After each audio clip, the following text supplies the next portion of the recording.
શહેરમાં એક ખૂણામાં આવેલી નાની ઝૂંપડીમાં રામુકાકા તેમના પરિવાર સાથે રહેતા હતા.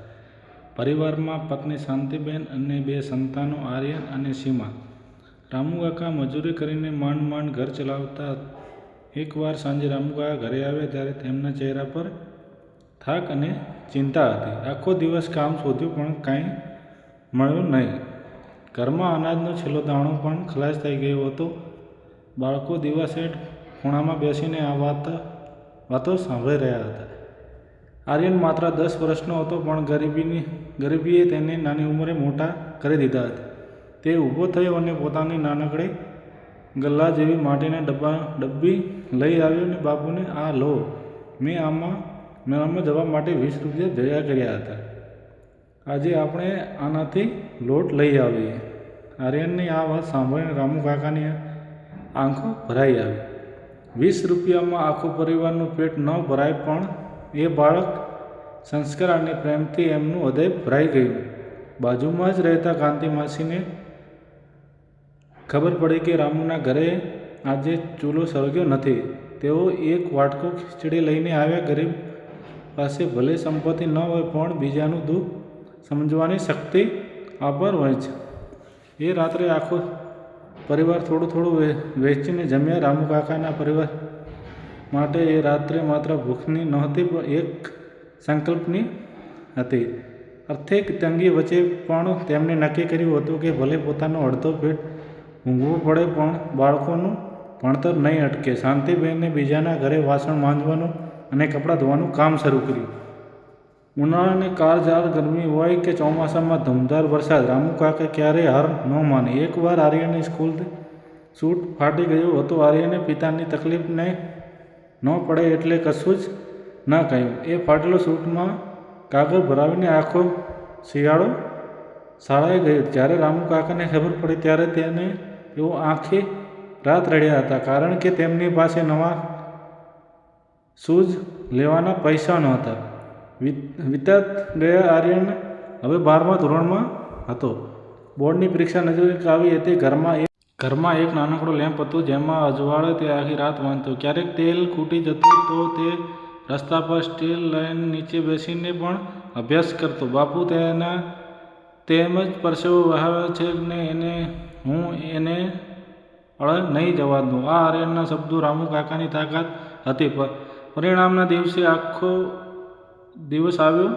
આખા જિલ્લામાં આર્યન પ્રથમ આવ્યો હતો. તેની મહેનત રંગ લાવી હતી. તેને આગળ ભણવા માટે સરકારી સ્કોલરશીપ મળી. વર્ષોના સંઘર્ષો પછી આર્યન ભણીને મોટો ઓફિસર બન્યો. જે દિવસે આર્યનને પહેલા પગાર મળ્યો તે સૌથી પહેલાં મીઠાઈનું પેકેટ લઈને ઘરે આવ્યો. તેણે પોતાની પહેલી કમાઈ રામુકાકાના હાથમાં મૂકીને તેમને પગે લાગ્યો.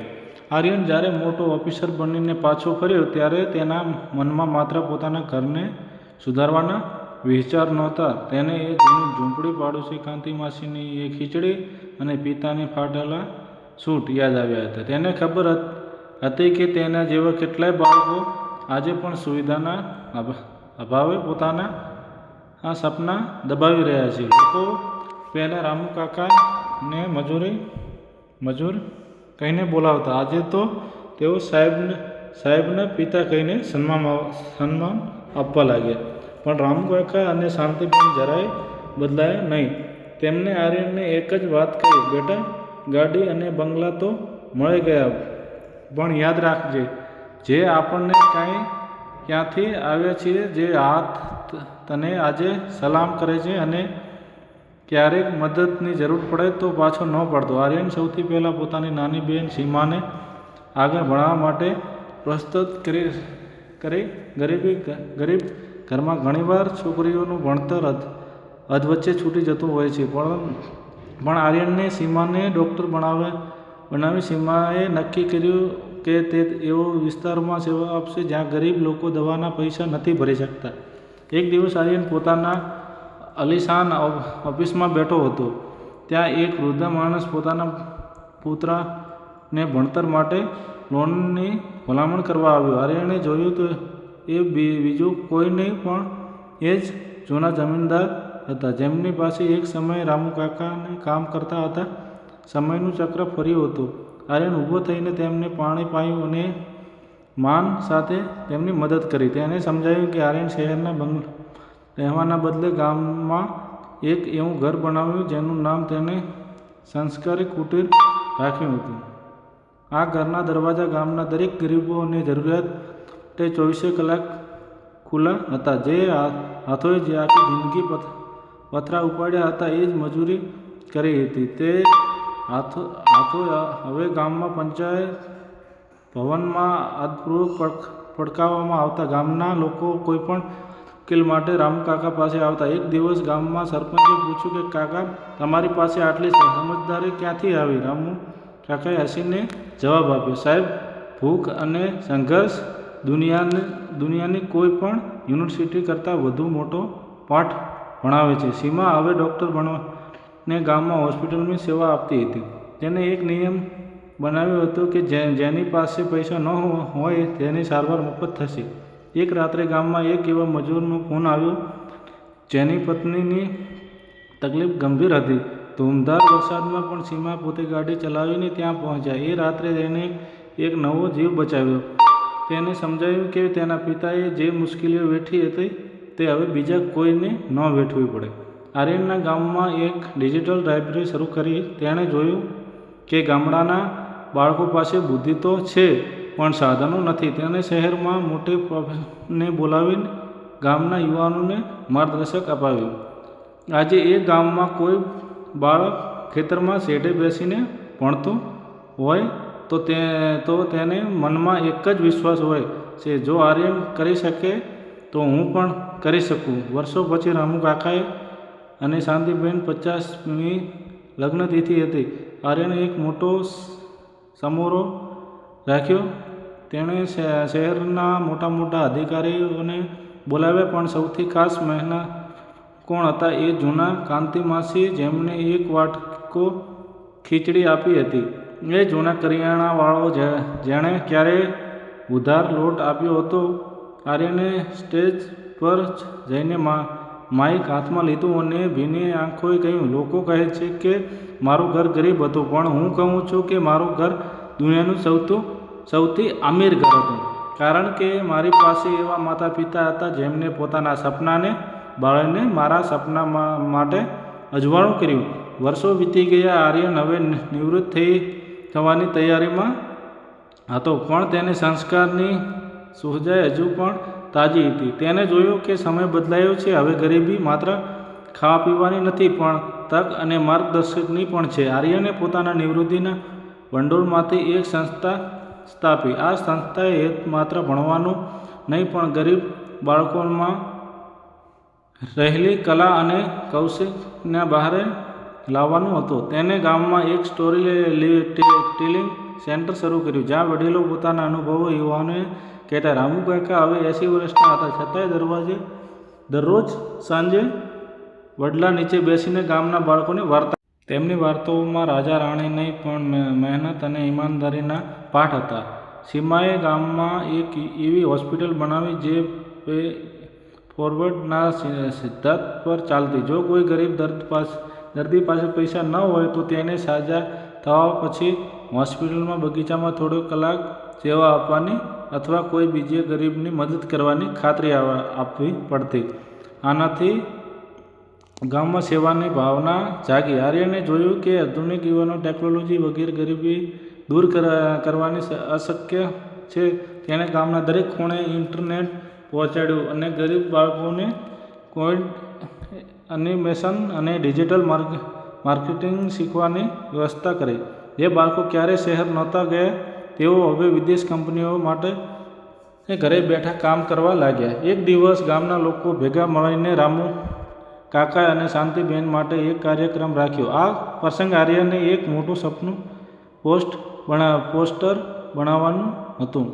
બનાવડાવ્યું હતું, જેમાં તેમને જૂની ઝૂંપડી અને સામે નવું બનેલું સંસ્કારધામ અને દેખાતું હતું. આર્યને મેં પરથી કહ્યું, ઘણા લોકો પૂછે છે કે અમારી ટર્નિંગ પોઈન્ટ કયો હતો? મારી ટર્નિંગ પોઈન્ટ એ રાતે હતી જ્યારે મારી પાસે જમવા માટે અનાજ નહોતું, પણ પિતાની આંખોમાં મારા માટે વિશ્વાસ હતો અને માના હાથમાં આશીર્વાદ હતા. ગરીબી અમને તોડવા આવી રહી, પણ અમે તેને સીડી બનાવીને ઉપર ચડ્યા. સમય જતાં આર્યનનો પુત્ર કબીર વિદેશમાં ભણીને પાછો આવ્યો. કબીરે ગરીબી ક્યારેય જોઈ નહોતી. તેણે માત્ર સુખ અને એસી બંગલા જ જોયા હતા.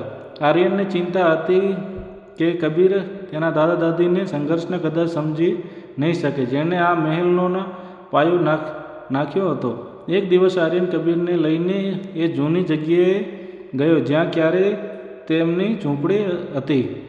હવે ત્યાં એક સમૃદ્ધ અને ગરીબ બાળકો માટે પાઠશાળા હતી. આર્યને કબીરના હાથમાં એક જૂની ધૂળવટી માટીની ડબ્બી ગલ્લો આપીને, "આ શું છે પપ્પા?" કબીરે પૂછ્યું. આર્યન બોલ્યો, "બેટા, આ એ 20 રૂપિયાનો ગલ્લો છે જેના કારણે આજે તું કરોડોના બિઝનેસની વાતો કરે છે. જે દિવસે આ ડબ્બી ખાલી થઈ હતી તે દિવસે મારા સપના ભરાયા હતા." કબીરે હૃદયનું આ વાત ઉતરી ગઈ. તેણે વિચાર્યું કે ટેકનોલોજીના યુગમાં ગરીબી દૂર કરવાની રીત પણ આધુનિક હોવી જોઈએ. તેણે એક ગ્રીન વિલેજ પ્રોજેક્ટ શરૂ કર્યો. તેણે ગામના ખેડૂતોને આધુનિક ખેતી શીખવી. ગરીબ ઘરના યુવાનો માટે સ્કિલ ડેવલપમેન્ટ સેન્ટર બનાવ્યું જ્યાં તેઓ ડ્રોન ચલાવતા અને સોફ્ટવેર બનાવતા શીખવે. હવે ગામના યુવાનો મજૂરી કરવા શહેર નહોતા જતા, પણ શહેરની કંપનીઓ ગામમાં કામ આપવા આવતી હતી.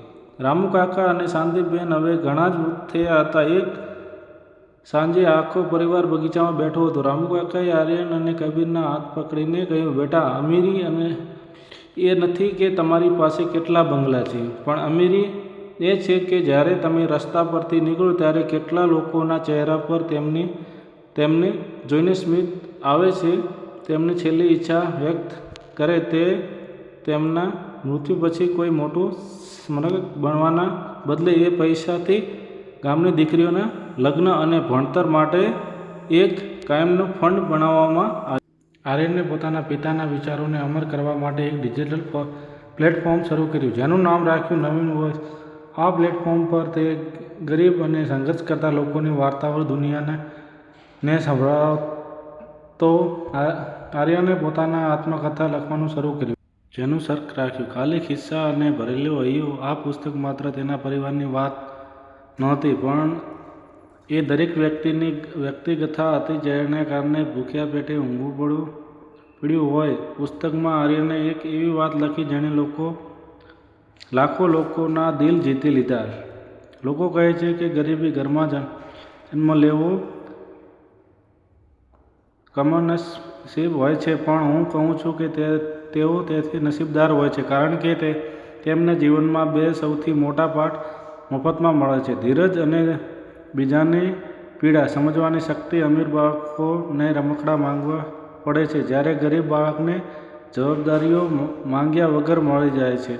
આર્યનની સંસ્થા અને કબીરની ટેકનોલોજીના કારણે ગામ હવે સ્માર્ટ વીજળી બની ગયું હતું. પણ અદ્ભુત વાત એ હતી ગામના આધુનિકતા વચ્ચે પણ ત્યાંના લોકો દિલમાં હજુ પણ એ જ જૂની લાગણીઓ જીતવી હતી. ગામના ચારે હવે માત્ર રાજકારણની નહોતી થતી, પણ કોને મદદની જરૂર પડતી તેની ચર્ચા થતી હતી. રામુ કાકાએ વાલા વડલાના વૃક્ષ ઉપર થઈ ગયા હતા જેના છાંયડા બેસીને નવી પેઢીઓ બાળક લેપટોપ પર દુનિયા સાથે કનેક્ટ થતી. શાંતાબેન જ્યારે આ દુનિયામાંથી વિદાય લેવાના હતા ત્યારે તેમને આર્યનને પોતાની પાસે બોલાવ્યો અને તેના હાથમાં એક જૂની પોટલી આપી. એ પોટલીમાં શું હતું એમાં એ જૂની ફાટેલી સાડીઓના ટુકડા હતા જે તે વર્ષો સુધી પહેરતા હતા જેથી આર્યનની સ્કૂલની ફી ભરી શકાય. તેના ધીમે અવાજે કહ્યું, "બેટા, આ કપડો તારા પાસે જ રાખજે. જ્યારે પણ તને તારો હદ્દો કે તારા પૈસાનું અભિમાન આવે ત્યારે આને જોજે અને યાદ કરજે કે તારી સફળતાનો પાયો આ ત્યાગ પર ટકેલો છે." આર્યન તેના ગામના એક અનોખા ઉત્સવ શરૂ કર્યો, શ્રમ અને સન્માનનો ઉત્સવ. આ દિવસે ગામના સૌથી મોટા ઓફિસરો અને મજૂરો અને સફાઈ કામદારો પગ ધોતા અને તેમની સાથે જમતા. આ પરંપરા ગામમાંથી ઊંચે નીચેના ભેદભાવના કાયદા માટે મિટાવી દીધી. લોકો સમજી ગયા કે સાચી ગરીબી પૈસા નથી પણ સંકુચિત વિચારધારાની છે. આર્યને તેના જીવનના છેલ્લા વર્ષોમાં એક અનોખો નિર્ણય લીધો. તેણે વિચાર્યું કે પથ્થરના મંદિરો ઘણા છે, પણ મારે એક એવું જીવિત મંદિર બનાવવું છે જ્યાં કોઈ ભૂખું ન રહે અને કોઈ નિરક્ષ ન રહે. આર્યને પોતાના વ્યવસ્થા લખ્યું કે તેની સંપત્તિ માટે મોટો હિસ્સો ગામડાની હીરા નામના ટ્રસ્ટમાં જશે.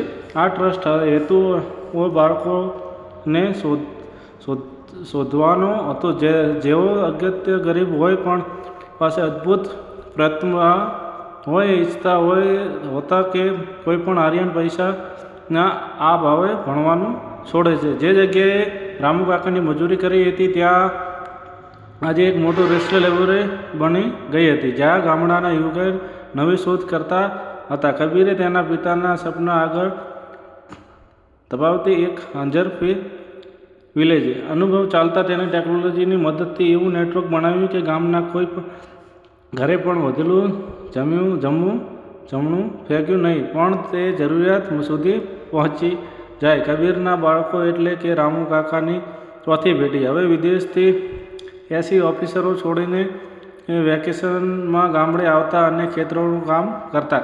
તેઓ શીખ્યા કે સાચું સુખ બ્રાન્ડ કપડાં નહીં, પણ ખેતરની માટીની સુગંધ છે. એક શાંત સાંજે જ્યારે સૂર્ય આથમતો હતો અને આકાશમાં સોનેરી રંગો રીલાતા હતા, આર્યને તે જ વડલા નીચે બેઠા હતા જ્યાં તેના પિતા વાર્તા કહેતા હતા.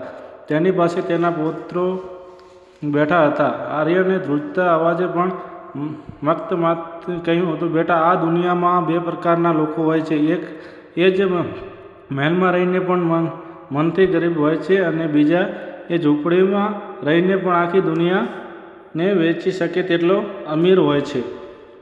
અમે ગરીબમાં જન્મ્યા હતા અને અમારો હાથ નહોતો, પણ અમે ગરીબીને હરાવીને મનાવતા જીત એ અમારા પુરુષાર્થ હતો. તે રાત્રે આર્યને શાંતિથી આંખો મીચી દીધી. આખું ગામ રડ્યું હતું, પણ એ આંસુ દુઃખના નહીં, કૃતજ્ઞતાના હતા.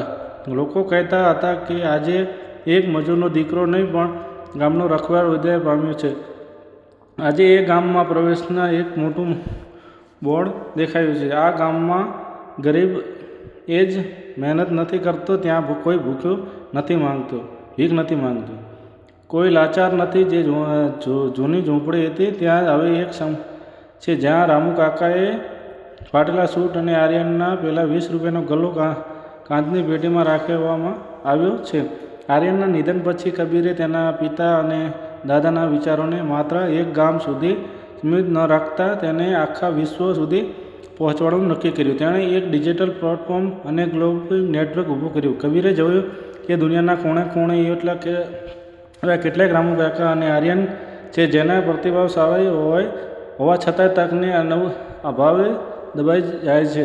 તેણે આફ્રિકાના અંતરાઓથી લઈને એશિયાના પહાડો સુધી એવી કેન્દ્ર ખોલ્યું જ્યાં નવીન વોઇસ સ્ટોરી જેવી પ્રેરણાદાયક વાર્તાઓ સાંભળવામાં આવતી. તેણે એક એવું મોડલ બનાવ્યું કે સફળ થયેલા દરેક વ્યક્તિને પોતાના જીવનમાં ઓછામાં ઓછો એક ગરીબ બાળકને દત્તક લઈ અને પગભર બનાવો. વર્ષો વીતી ગયા, પેઢીઓ બદલાઈ ગઈ, પણ એ ગામમાં હજુ પણ એક પરંપરા જીવતી હતી. દર વર્ષે દિવાળીએ ગામના દરેક વ્યક્તિઓ, પછી તે ગમે તેટલા અમીર હોય, એક દિવસ માટે મજૂરી કરતા અને એ કમાણી ગરીબ બાળકોને શિક્ષણમાં આપતા. સાહેબ, આ ગામનો પાયો એક ગરીબ ઘરની કહાની પર ચણ્યો છે. એમને શીખવાડવામાં આવ્યું છે કે પેટ ખાલી હોય ત્યારે જ અનાજ વેચીને ખાય એ જ સાચો અમીર, અને સંપત્તિ એકઠી કરવામાં નહીં પણ સ્મિત કરવામાં માનીએ છીએ. આર્યનની 5મી પેઢી સંતાનો હવે દુનિયાના ખૂણે ખૂણે ફેલાયા હતા. આ પણ પરિવારમાં એક અનોખો રિવાજ હતો. મૂળો તરફ પાછા વળ્યો. દરેક સંત 18 વર્ષનું થાય ત્યારે તેને એક મહિનો એ જ ગામમાં જઈને રહેવું પડતું જ્યાં રામુ કાકાએ મજૂરી કરી હતી. આર્યનની પુત્રી અને દીકરી, જેનું નામ ધ્વનિ હતું, તે એક પ્રખ્યાત લેખિકા અને પત્રકાર બની. તેને જોયું કે દુનિયામાં ગરીબી દૂર કરવા માટે માત્ર પૈસા આપવામાં આવે છે પણ આત્મસન્માન આપવામાં આવતું નથી. તેણે ની ડાયરીઓમાં વાંચી અને એક નવો વિચાર રજૂ કરજો. નવીન વોઇસ સ્ટોરીને એક એવી ડિજિટલ લાઇબ્રેરીમાં ફેરવી દીધા જ્યાં દુનિયાની દરેક ભાષામાં સંઘર્ષની વાર્તાઓ ઉપલબ્ધ હતી. તેણે એક એવી ટેકનોલોજીનો વિકસાવી કે જે જેલમાં રહેલા કેદીઓ, બાળકો અને હોસ્પિટલમાં છેલ્લા શ્વાસ લેતા દર્દીઓને આ વાર્તાઓ સંભળાવવાની તમન્ના જીવનમાં નવી આશા જગાડતી. એકવાર એક આંતરરાષ્ટ્રીય સેમિનારમાં ધ્વજે સ્ટોરી પર જ હતી ત્યાં તેણે હાથમાં એ જ જૂનો માટીનો ગલ્લો રાખ્યો હતો જે આર્યનને સાચવી રાખ્યો હતો. તેને પ્રશ્ન પૂછ્યો, આ ગલ્લામાં 20 રૂપિયા છે, શું તમે જણાવો છો આનું વ્યાજ કેટલું છે? આનું વ્યાજ છે હજારો ગરીબ બાળકોના ડૉક્ટર બનવાનું સપના, લાખો યુવાનોની સફળતા અને એક આખો સ્માર્ટ. આ 20 રૂપિયા માત્ર સિક્કો નહોતો, પણ એક પિતા પર એક પુત્રનો અથૂટ વિશ્વાસ હતો. આજે એ ગામ દુનિયા માટે એક રિસર્ચ સેન્ટર છે. ત્યાં કોઈ દિવાલ પર મૂકા ચિત્રો નથી, પણ રામુ કાકા અને શાંતિબેન આચાર્યના મહેનતના કિસ્સાઓ લખેલા છે. ગામની શાળાના પ્રવેશ દ્વારા એક વાક્ય લખ્યું છે કે જે દરેક આવનારે આંચકાવે છે, જો તું ગરીબ ઘરમાં જન્મ્યો હોત તો એ તારો નસીબ છે, પણ જો તું ગરીબ મનની સાથે જીવે તો એ તારો ગુનો છે.